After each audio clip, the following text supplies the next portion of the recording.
Hello, welcome to another blog. આજે આપણે ફરીદાણ આવી ચૂક્યા છે ઓક્ટનમાં. ઇન્સ્ટાગ્રામમાં આપણે વિડીયો અપલોડ કરતા કારવતા કમેન્ટ ઘણા આવ્યા કે તમે ફૂડ બ્લોગ મતલબ કે ફૂડ બ્લોગ કરો છો પણ રિવ્યૂ નથી નાખતા. તો સ્પેશિયલ આપણે રિવ્યૂ અને આપણે શું ઇટિંગ કરીએ છીએ તમને દેખાડીએ. તો ચાલો અમારી સાથે.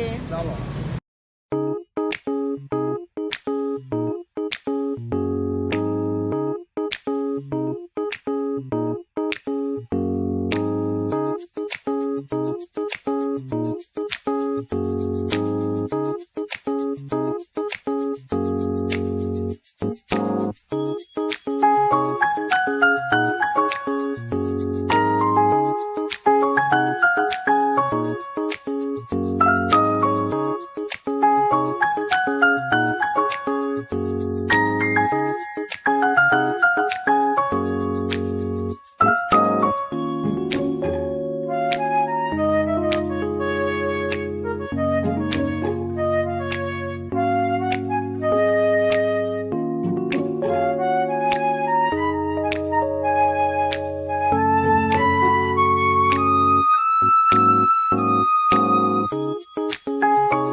બેસ્ટ હતા, બહુ મસ્તી પણ બહુ સારી છે અને હા